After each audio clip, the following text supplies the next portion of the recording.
Hello guys, welcome back to my YouTube channel architecture life and studies. तो finally आज हम चौथे topic पे बात करेंगे जो है हमारा डायरेक्ट एडमिशन। ठीक है, बहुत सारे बच्चों को एडमिशन काउंसलिंग के थ्रू नहीं मिलेगा। ठीक है, ये मुझे पता है किन्हें मिलेगा किन्हें नहीं मिलेगा। बहुत सारे बच्चों से मेरी बात होती है डेली, लगभग 50 से 60 बच्चों से मेरी बात हो जाती है। ठीक है, तो मुझे उनके स्कोर देख के, उनकी रैंक देख के समझ में आ जाता है कि उन्हें कौन सा कॉलेज मिलेगा। लेकिन मैं अपनी तरफ से उन्हें मोटिवेट करके रखता हूँ, क्योंकि डीमोटिवेट करने से बच्चों के जो कॉन्फिडेंस लेवल है वो कम हो जाता है। ठीक है, तो हमारे पास लास्ट ऑप्शन बचेगा, वो रहेगा हमारे पास डायरेक्ट एडमिशन का ऑप्शन। इसके बाद मैं ड्रॉप पे भी वीडियो बनाऊंगा। अगर कोई बच्चा ड्रॉप लेना चाहता है तो वो किन किन बातों का ध्यान रखेगा, वो उस पर, अगर वो ड्रॉप लेना चाहता है तो किन किन बातों का ध्यान रखे, जिससे कि किनको किनको ड्रॉप लेना चाहिए, बेसिकली किनको ड्रॉप नहीं लेना चाहिए। इस वीडियो को भी मेरे को कल ही पब्लिश करना पड़ेगा। कल ही ड्रॉप की वीडियो भी मैं पब्लिश कर दूंगा, किन्हें ड्रॉप लेना चाहिए किन्हें ड्रॉप नहीं लेना चाहिए, किन्हें ड्रॉप से फायदा है, ड्रॉप का डार्क साइड क्या है, ब्राइटर साइड क्या है। इन सब टॉपिक्स पे हम कल बात करेंगे। आज हम डायरेक्ट एडमिशन पे बात करेंगे।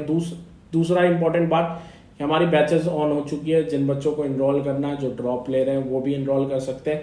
इवन जो 12th इंस्पायरिंग वाले बच्चे हैं वो भी आकर के फ्री डेमो क्लासेस वगैरह अटेंड कर सकते हैं। ठीक है, तो सबसे पहली बात कि जो स्टेट काउंसलिंग है, स्टेट काउंसलिंग, अब हम कैसे पार्ट लेंगे डायरेक्ट एडमिशन में। बहुत सारे बच्चे पूछते हैं भैया हम डायरेक्ट एडमिशन में कैसे जाएं, हमें तो पता ही नहीं है कि कौन सा कॉलेज अच्छा है कौन सा कॉलेज खराब है। ठीक है, हम कैसे पार्ट लें, कौन अच्छे कॉलेजेस को हम डायरेक्ट एडमिशन में कैसे पकड़ें। तो भैया प्रोसेस सुन लो आप।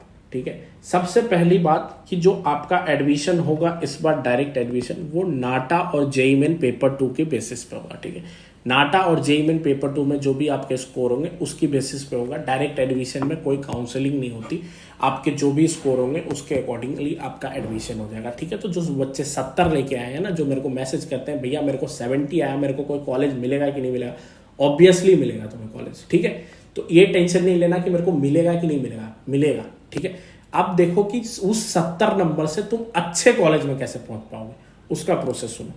स्टेट काउंसलिंग, सबसे बड़ा जैक पॉइंट हमारे पास स्टेट काउंसलिंग है और यूनिवर्सिटी काउंसलिंग। कैसे है मैं बताता हूं। अब क्या करना है, जैसे मेरी मेरिट रैंक बन रही है 134। ठीक है, मैंने मान ली मेरी रैंक जो बन रही है वो 134 बन रही है। अब क्या करना है, महाराष्ट्र काउंसलिंग की लिस्ट निकाल लिया मैं। ठीक है, महाराष्ट्र काउंसलिंग में 134 पे जो नंबर आया है उसके ऊपर जितने कॉलेजेस हैं उसमें हमें फोन कॉल करके पूछनी है डायरेक्ट एडमिशन है क्या। अगर डायरेक्ट एडमिशन है तो फिर क्या क्या चीजें हैं वो मैं बाद में बताऊंगा। ठीक है, ये वाली टॉपिक्स में जब मैं कवर करूंगा तब मैं बताऊंगा। सबसे पहला प्रोसेस ये हो गया। दूसरा प्रोसेस, जिस कॉलेज को विजिट करना, कॉलेज आप जाके विजिट करो। कॉलेज की किसी कॉलेज, कोई कॉलेज आपको अच्छा लग रहा है, बहुत सारी वेबसाइट यूज करते होगे, कॉलेज दुनिया, ठीक है, ये सब सारी वेबसाइट यूज करते होगे। जो कॉलेज आपको अच्छा लगता है वेबसाइट से उनका नंबर निकालो। आप नंबर निकालने के बाद आप कॉलेज जाके विजिट करो, और कॉलेज विजिट करने के बाद आपको किन किन बातों का ध्यान रखना है वो भी मैं अभी आपको बताऊंगा। ठीक है, उससे पहले हम देख लेते हैं यूनिवर्सिटी, ठीक है, और कॉलेजेस में क्या फर्क है। यूनिवर्सिटी या तो हमारी प्राइवेट होती है या तो यूनिवर्सिटी हमारी गवर्नमेंट होती है। ठीक है, यूनिवर्सिटी या तो आपकी प्राइवेट होगी या तो गवर्नमेंट होगी। गवर्नमेंट यूनिवर्सिटी में मिनिमम सिर्फ 95% ऐसा है कि आपको काउंसलिंग के थ्रू ही जाएगा।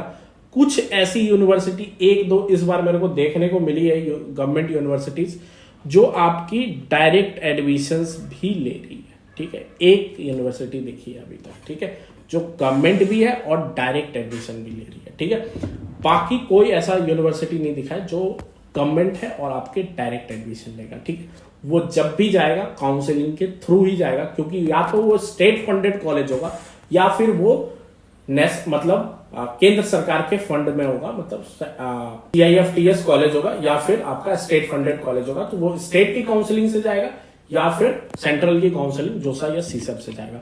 तो कोई भी बोले गवर्नमेंट यूनिवर्सिटी है, अगर डायरेक्ट मतलब वो कहे, ठीक है, कोई भी, अगर कोई, बहुत सारे लोग होते हैं जो आपको बेवकूफ बनाएंगे, स्कैम करेंगे, ठीक है। तो उनको बता देना कि भैया मेरे को पता है कोई भी यूनिवर्सिटी डायरेक्ट एडमिशन नहीं देती। पहली बात तो गवर्नमेंट यूनिवर्सिटी, प्राइवेट यूनिवर्सिटी आपको डायरेक्ट एडमिशन देगी, ठीक है। अब बच्चे पूछते हैं कि भैया सेमी गवर्नमेंट बोल रहा है कि सेमी गवर्नमेंट है हमारा कॉलेज। फॉर द एग्जांपल मान के चलते हैं आईपीयू की काउंसलिंग बहुत बच्चों ने कराई होगी। आईपीयू का जो मेन कैंपस है वो गवर्नमेंट है। आईपीयू एक यूनिवर्सिटी है जिसने बहुत सारे कॉलेजेस को एफिलिएट कर रखा है, ठीक है। अब ये जो गवर्नमेंट यूनिवर्सिटी है वो जो कॉलेजेस को एफिलिएट करती है, जैसे वास्तुकला, MBS, TTC, वो क्या हो गए, वो हो गए सेमी गवर्नमेंट कॉलेज, ठीक है। अब कोई कहे आपसे कि मेरा कॉलेज सेमी गवर्नमेंट कॉलेज है, तो आपको समझ में आ जाना चाहिए कि वो जो कॉलेज है वो किसी दूसरे यूनिवर्सिटी से एफिलिएटेड है जो कि गवर्नमेंट यूनिवर्सिटी है, ठीक है। अब हम बात करते हैं प्राइवेट कॉलेजेस की। प्राइवेट कॉलेजेस क्या होते हैं, प्राइवेट यूनिवर्सिटी क्या होती है। प्राइवेट कॉलेजेस कभी नहीं होते, ठीक है। प्राइवेट कॉलेजेस होते हैं जो कि सेमी गवर्नमेंट होते हैं, ठीक है। प्राइवेट कॉलेजेस कौन होंगे, जो किसी प्राइवेट यूनिवर्सिटी के अंदर होंगे, प्लस वो यूनिवर्सिटी की ही कॉलेजेस होंगे, ठीक है। तो वो साफ साफ प्राइवेट हो गया, उसमें आपको डिग्री भी गवर्नमेंट की नहीं मिलेगी, उसकी जो यूनिवर्सिटी प्राइवेट यूनिवर्सिटी होगी उसी की डिग्री आपको मिलेगी। जैसे LP हो गया, CO हो गया, ये सब जो कॉलेजेस है वो आपके प्राइवेट कॉलेजेस में आते हैं, ठीक है। बहुत कचड़ा हो गया होगा, मैं एक बार फिर से आपको क्लियर कर देता हूँ, ठीक है, जिससे आपको समझ में आ जाए कि सेमी गवर्नमेंट और अगर कोई गवर्नमेंट यूनिवर्सिटी किसी कॉलेज को एफिलिएट करती है तो वो हो गई आपकी सेमी गवर्नमेंट कॉलेज, ठीक है, क्लियर। अगर कोई यूनिवर्सिटी प्राइवेट यूनिवर्सिटी है और उसकी जो प्राइवेट कॉलेजेस हैं, ठीक है, क्योंकि कोई यूनिवर्सिटी होती है उसकी बहुत सारी डिपार्टमेंट्स होती है, तो वो कॉलेज आपके लिए प्राइवेट कॉलेज हो गया, ठीक है। बाकी जो गवर्नमेंट कॉलेजेस होंगे या तो स्टेट फंडेड होंगे या फिर आपके सेंट्रल फंडेड, ठीक है। अब सबसे पहली बात करते हैं हम कि कौन कौन सी चीजें होनी चाहिए आपके जब भी आप कहीं पे डायरेक्ट एडमिशन लेते हो। तो सबसे पहले COA का अप्रूवल होना चाहिए, ठीक है। अगर आप कहीं एडमिशन ले रहे हो तो आपको पता कर लेना है आपका ग्रुप ऑफ इंस्टीट्यूशन है, इंस्टीट्यूट है कि यूनिवर्सिटी है। मैंने आपको बता दिया ग्रुप ऑफ इंस्टीट्यूशन क्या होता है, यूनिवर्सिटी क्या होती, इंस्टीट्यूट क्या होता है, यूनिवर्सिटी क्या होती है। यूनिवर्सिटी है तो प्राइवेट है कि गवर्नमेंट है पता करना है। ग्रुप ऑफ इंस्टीट्यूशन है तो कौन सी यूनिवर्सिटी से एफिलिएटेड है, वो गवर्नमेंट है कि प्राइवेट है, एक बार देख लेना है तब आपका, ठीक है। ग्रुप ऑफ इंस्टीट्यूशन क्या होता है, देखो इंस्टीट्यूट क्या होता है, जैसे वास्तुकला है वो सिर्फ और सिर्फ आर्किटेक्चर के लिए, तो वो इंस्टीट्यूट हो गया। अब जैसे मेरा कॉलेज है, मेरे कॉलेज में B.Ed भी है, B.Tech भी है, बहुत सारी अलग अलग स्ट्रीम्स हैं, ठीक है। BSc भी है, बहुत सारा स्ट्रीम है, तो वो ग्रुप ऑफ इंस्टीट्यूशन हो गया। बहुत सारे इंस्टीट्यूट्स हैं, ठीक है, उसको मिला करके एक ग्रुप ऑफ इंस्टीट्यूशन हो गया, ठीक है। तो ग्रुप ऑफ इंस्टीट्यूशन में मेरा एक डिपार्टमेंट है, वो है आर्किटेक्चर का डिपार्टमेंट। तो आपको ऐसे पता कर लेना, बाकी इंस्टीट्यूट पता कर लेना कि सिर्फ और सिर्फ आर्किटेक्चर का इंस्टीट्यूट है कि और भी चीजें। तो और भी चीजें होंगी तो कैंपस बड़ा होगा, और भी चीजें नहीं होंगी तो कैंपस बहुत छोटा होगा, सिर्फ और सिर्फ आर्किटेक्चर डिपार्टमेंट होगा। अगर यूनिवर्सिटी है तो प्राइवेट है कि गवर्नमेंट है, ऑब्वियसली अगर डायरेक्ट एडमिशन है तो वो प्राइवेट यूनिवर्सिटी होगी, ठीक है। अब हम बात करते हैं किन किन बातों का ध्यान रखना है कि अगर हम किसी भी कॉलेज में एडमिशन ले रहे हैं। तो सबसे पहले चीज़ है फैकल्टी मेंबर्स। जाके चेक कर लेना कौन फैकल्टी मेंबर्स हैं जो हमको 5 साल पढ़ाएंगे, उनकी क्वालिफाइंग रिकॉर्ड क्या है, कहाँ से उन्होंने अपनी बैचलर डिग्री की है और कितने साल का उनके पास एक्सपीरियंस है। सबकी वेबसाइट पे, जितने भी डायरेक्ट एडमिशन वाले कॉलेजेस रहते हैं सबकी वेबसाइट पे इंट्रोडक्शन अवेलेबल रहता है, ठीक है। तो जाकर के आप चेक कर सकते हैं। नंबर ऑफ बैचेस, कितने बैचेस निकाल चुका है कॉलेज, ठीक है, ये बहुत इंपॉर्टेंट है। और अगर निकाल चुका है तो ट्रेनिंग का क्या सीन है, वो खुद प्रोवाइड करके देते हैं कि हमें खुद लेना है, ठीक है, ये भी एक इंपॉर्टेंट बात है। उसके बाद नासा में क्या रोल है कॉलेज का, नासा में क्या रोल है उस पार्टिकुलर कॉलेज का, ठीक है। नासा एक स्टूडेंट की ऑर्गेनाइजेशन है, ठीक है, आर्किटेक्चर स्टूडेंट की ऑर्गेनाइजेशन है।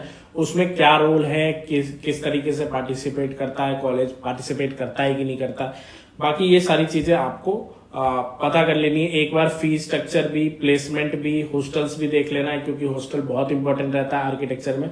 लास्टली आ जाता है स्कॉलरशिप के बारे में पूछना, ऑब्वियसली पूछना है, आपको लगे मुझे नहीं मिलेगा फिर भी पूछना है कि सर कुछ स्कॉलरशिप वगैरह मिल सकता है कि नहीं मिल सकता, ठीक है। तो आज हमने कौन कौन से टॉपिक्स पे बात किया, आज हमने बात किया अगर आप डायरेक्ट एडमिशन ले रहे हो तो किन किन बातों का आपको ध्यान रखना चाहिए। गवर्नमेंट यूनिवर्सिटी क्या प्राइवेट है या फिर गवर्नमेंट है, ठीक है, ये बात किया। अगर वो सेमी गवर्नमेंट है तो वो कैसी यूनिवर्सिटी होगी, अगर प्राइवेट है तो वो क्या होगा, ठीक है। हमने किस तरीके से हमें डायरेक्ट एडमिशन में पार्ट लेना चाहिए, इस पे बात की, ठीक है। तो आज हमने डायरेक्ट एडमिशन पे पार्ट किया, क्योंकि ये जो 4000 5000 रैंक मतलब जो बच्चे हैं, उनके बाद जो बच्चों के एडमिशन होंगे ना, वो डायरेक्ट एडमिशन के थ्रू ही होंगे, ठीक है। अगर मैं टोटल बात करूं तो 24,000 सीट है आर्किटेक्चर में, तो आपको इसी प्रोसेस से जाना पड़ेगा।